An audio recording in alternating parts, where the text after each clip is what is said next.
antes de empezar a hacer la lectura, que ya sabéis que aquí pone lectura obligatoria, pero sabéis también que podéis aprobar el curso sin hacer la lectura. De hecho, tendría que cambiarlo, tendría que poner solamente lectura.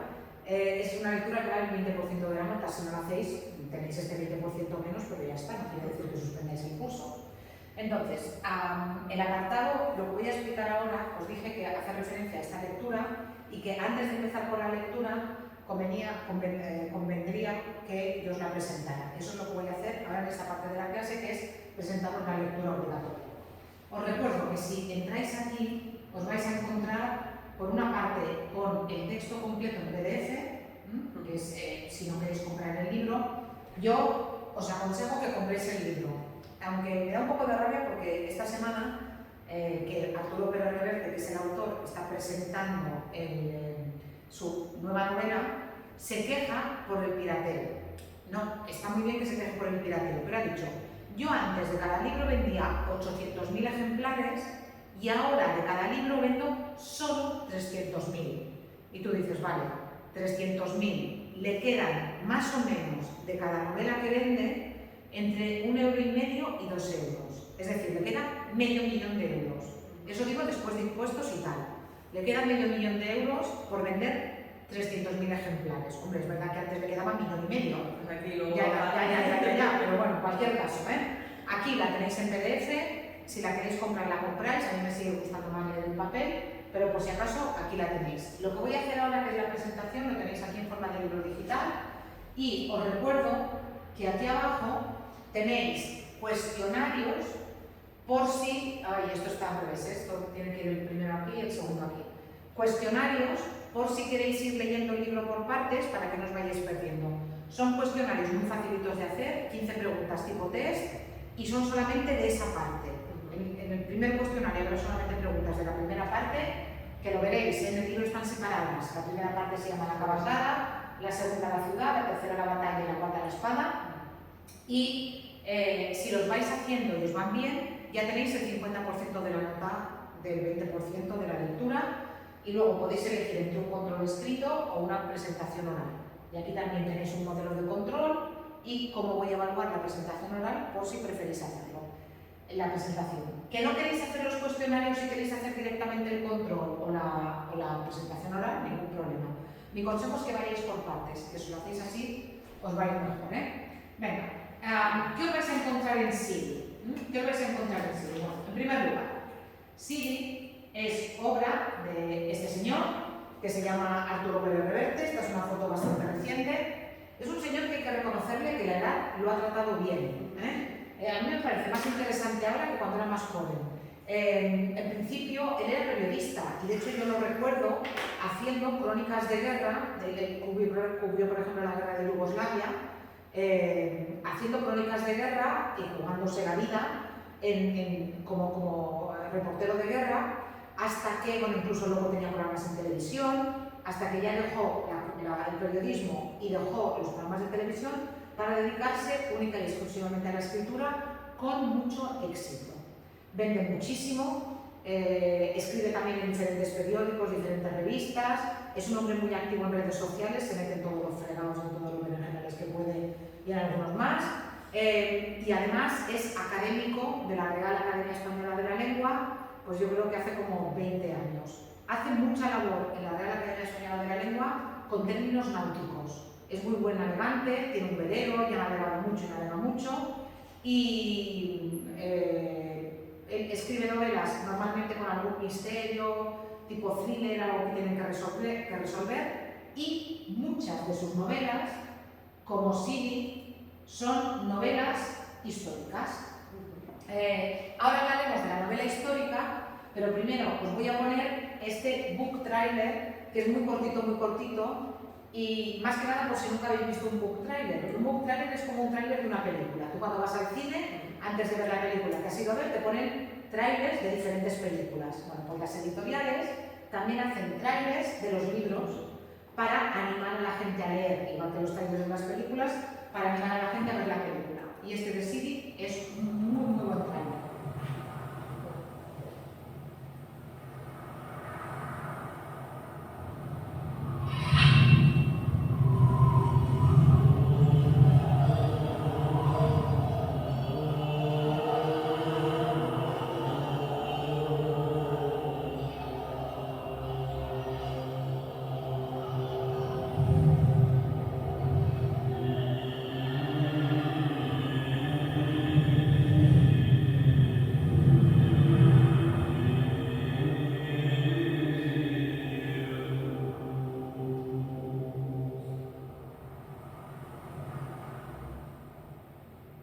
invita a leer o no invita a leer. Sí, sí. Es un tráiler que está muy bien hecho. Una cosa, he dicho antes que Arturo Pérez Reverte se mete en muchos jardines y que es un hombre que tiene un carácter un poco, en fin, suyo, lo vamos a dejar en eso. Según la Real Academia Española de la Lengua, a la que él pertenece, solo y ese y aquel no se acentúan nunca, ya. Cambió la norma. Y de hecho, si vosotros me lo acentuáis, yo os lo voy a corregir. Pero si habéis visto el book trailer, él y en el libro, él lo sigue acentuando. Por sus narices, para no decir otra cosa. Entonces, si vosotros escribís, no lo pongáis la tilde. Él la sigue poniendo porque es más chulo que mucho. Y ya está. Y él, como tiene poder y presiona a la editorial le dice, hombre Arturo, no hay que poner tilde. Y él dice, yo soy académico y yo se la pongo. Pues se la pongo, ya está. Pues será bueno. ¿Qué le vamos a hacer, Entonces, no lo he comentado, pero Sidi, en realidad, hace referencia al protagonista de la novela, que es Rodrigo Díaz, Rodrigo nombre, Díaz apellido, y como es de la población de Vivar, es señor de esta pequeña población de Vivar, es Rodrigo Díaz de Vivar. Pero los musulmanes lo admiraban tanto que lo llamaban Sidi, que quiere decir señor en árabe. Es un título que los musulmanes le dieron porque lo admiraban como guerrero. Y ese Sidi, en árabe, acaba derivando en castellano en Cid. Cuando al Cid se le llama Cid, en realidad es un sobrenombre, y es un sobrenombre que quiere decir señor en árabe. Para el título de su novela, Arturo Pérez Reverte rescata la palabra original en árabe, y por eso la novela se llama Sidi. ¿A qué género pertenece Sidi? Sidi es una novela histórica. ¿Cuáles son las características de la novela histórica? Bueno, empezando por lo básico, es una novela. Y como vimos en primero, y yo creo que en segundo también, más en primero, una novela es un género narrativo en el que nos encontramos un narrador, unos personajes a los que les pasan una serie de cosas, en un tiempo y en un espacio concretos. Además, esa narración, ese texto tiene un planteamiento, un desarrollo y una conclusión. Va a haber partes descriptivas y partes dialogadas, y esos personajes principales también van a estar arropados por personajes secundarios. Esa es cualquier novela, prácticamente cualquier novela. ¿Qué ocurre con la novela histórica? Ya cuando la novela no tiene nombre, sino que tiene apellido, significa que es un género en el que nos vamos a encontrar con unas características particulares. En la novela histórica lo que nos encontramos son textos escritos siglos después de los hechos que se nos cuentan. Sidi tiene 5 años, pero lo que se nos cuenta en Sidi pasó en el siglo X, es decir, pasó hace 1000 años. Esa es la base de la novela histórica. Yo puedo escribir ahora una novela histórica situada en el siglo XVIII. La Catedral del Mar, ¿no? La Catedral del Mar. La Catedral del Mar es una novela histórica, efectivamente. La Catedral del Mar es una novela que está situada, me parece, en el siglo XIV. Pero está escrita en el siglo XXI, situada en el siglo XIV. Sí, es una novela histórica. ¿Qué tienen las novelas históricas además? Tienen una mezcla de personajes reales con personajes ficticios. Por ejemplo, el Cid existió de verdad. Algunos de los hombres del Cid que aparecen en la novela existieron de verdad.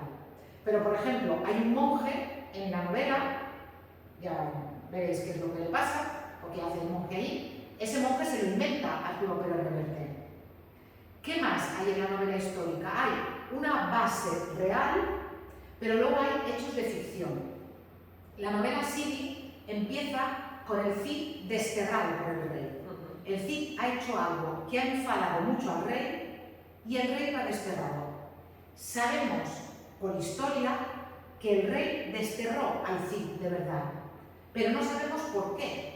La literatura ha rellenado el hueco y Arturo Pérez Reverte también rellena el hueco de por qué el rey desterró al Cid. Por tanto, esa es la novela histórica, una novela escrita en la actualidad pero situada en el pasado, con una mezcla de personajes reales y personajes ficticios, con una mezcla de hechos reales comprobables y comprobados y hechos ficticios.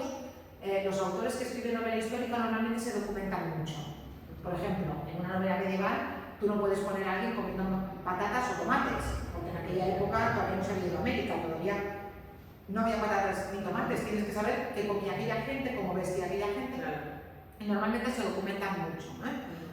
Y otro rasgo es que muchas veces los personajes principales de la novela histórica son héroes. En la Catedral del Mar se ve muy bien, y también en Sidi, que el protagonista absoluto, que es Rodrigo Díaz de Vivar, el Cid, también es un personaje histórico. Aquí tenéis una entrevista, dura me parece que unos 8 o 9 minutos, que le hacen a Arturo Pérez Reverte con motivo de la presentación de Sidi. Yo os aconsejo también que la veáis en casa con tranquilidad. Y cuando hace una novela histórica pero no inventan nada. Novela histórica. No se podría, ¿no? Si no inventan nada, la cuentan tal cual. Pero en algún momento tienes que situarte en alguna época. Claro. Entonces, o haces ciencia ficción, que puedes hacer ciencia ficción en el pasado, pero o haces ciencia ficción o haces novela histórica. De una forma u de otra, acabas haciendo novela histórica. Si sitúas tu acción en el pasado, aunque, y es muy raro que lo sitúes en el pasado y que no haya ningún personaje real. Entonces ya no sé si sería histórica, ya sería otro tipo de cosa. Bueno, aquí también de estos de Academia Play, como el de la historia en 10 minutos, tenéis un vídeo del Cid, que os aconsejo que veáis. Es sobre qué sabemos del Cid histórico, qué sabemos de él. ¿Qué sabemos del Cid? Bueno, sabemos que nació hacia, cuando veis una C antes de una fecha, significa circa en latín, es decir, cerca de.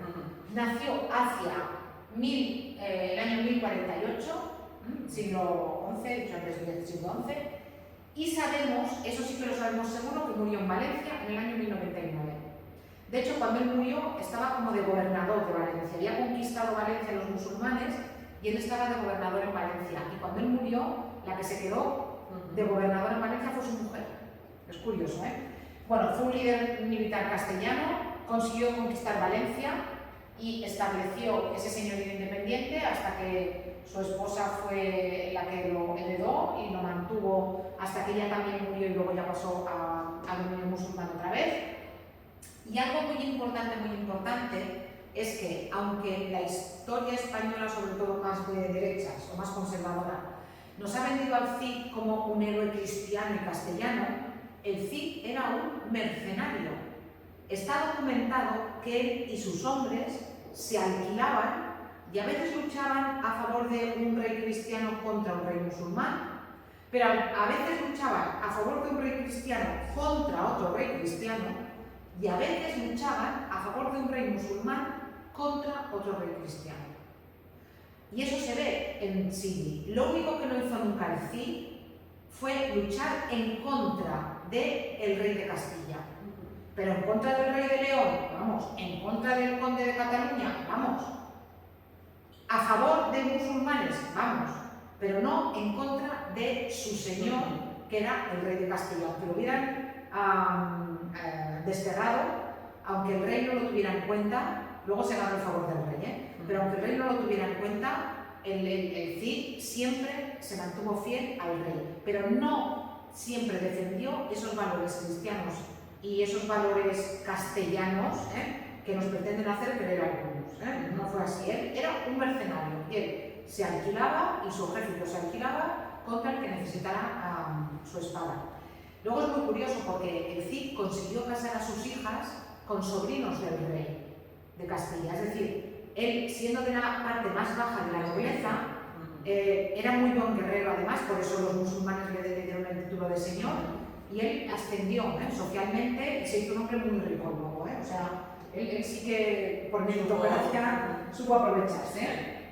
¿Qué sabemos del Cid literario? Muchas cosas, porque han llegado muchísimas historias del Cid, desde el primer texto que se conserva en castellano de la literatura medieval, que es del siglo XII, que es el Cantar o Poema de Mio Cid, hasta nuestros días, se han hecho muchísimas historias que cuentan partes de la vida del Cid y que recrean huecos que la historia no ha rellenado o que mezclan partes históricas con partes reales. El Cid, como dice Arturo Pérez Reverte en la entrevista, el Cid que él retrata en Sidi es su Cid, con partes históricas, pero también con muchas partes de ficción. Y ahora, para entender un poquito más cómo era la España de la época, también tenéis aquí un vídeo. Cuando los musulmanes llegan a la península, le dan un nombre a la península y a Baleares, y le llaman Al-Ándalus. Cuando hoy en día se habla de Al-Ándalus y de recuperar Al-Ándalus, en realidad, claro, la península ibérica no era España antes de que llegaran los musulmanes. Entonces, los musulmanes le ponen su nombre al territorio, el nombre que ellos quieren, y le llaman Al-Ándalus. Entonces, aquí tenéis el proceso de conquista y reconquista, es decir, de cómo los musulmanes se hacen con prácticamente toda la península y luego cómo los cristianos la van reconquistando o conquistando de manos de los musulmanes. Como he dicho antes, hay diferentes versiones. ¿Cómo era la península justo en la época de la novela? En la época de la novela era esto lo que había.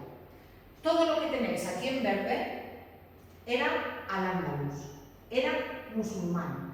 Pero incluso hay diferentes zonas en diferentes verdes porque no todo estaba gobernado por el mismo califa.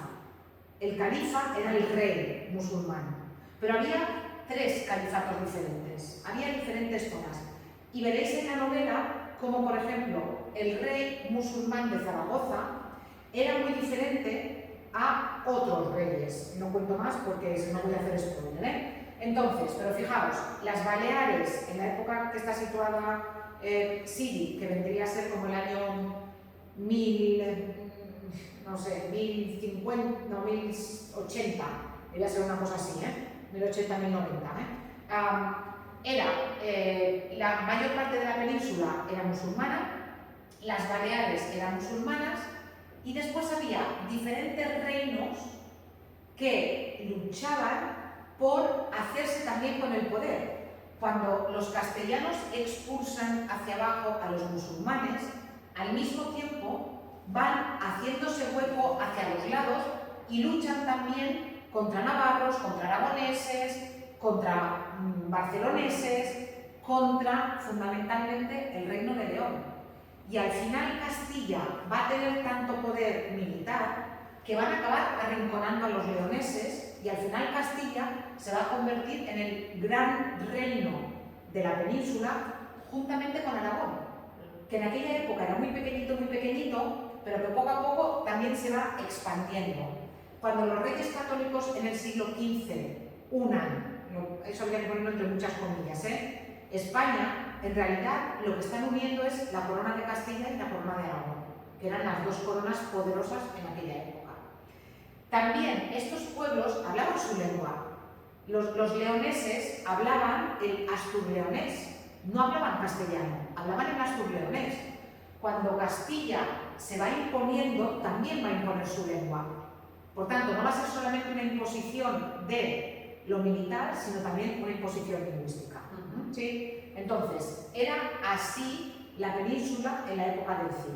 Y por eso, el Cid a veces lucha contra los leoneses, a veces lucha contra los navarros, a veces lucha contra los aragoneses, a veces lucha contra el conde de Barcelona, porque al final, como he dicho, era un mercenario que iba intentando hacer fortuna, que lo va a conseguir al final de su vida, y ganarse un nombre, ganarse la fama y ganarse la gloria, que también se la ganó porque si no, 1000 años después, a ver por qué estamos hablando del Cid, si no fuera porque se lo ganó de verdad, porque de alguna manera hizo grande su leyenda. Entonces, este es el mapa que tenéis que tener presente y también tenéis que tener presente que muchas veces de estos reinos, en estos reinos, se producían escaramuzas. Yo lo digo porque la novela empieza con una aceifa. Una aceifa era un grupo de musulmanes, de los que vivían en territorio musulmán, que entraban a robar en territorio cristiano. También pasaba al revés, también había grupos de cristianos que sin intentar conquistar territorio para el rey, entraban en territorio musulmán para robar, porque esto era la guerra y todo valía. Toda esta zona de aquí, o las zonas, en concreto en esta época, pero luego también más adelante, eran zonas en las que había muchos castillos, porque eran zonas fronterizas y eran zonas que había que proteger. La obra, Sidi, tiene como subtítulo un relato de frontera, porque en realidad de lo que habla es de las escaramuzas, de las luchas y de las batallas que había en la frontera, no solamente entre territorios cristianos y musulmanes, sino también entre diferentes territorios cristianos en aquella época. Sí. Entonces, cuidado con eso de era el héroe que luchaba por expulsar a los musulmanes de la península, que no era así.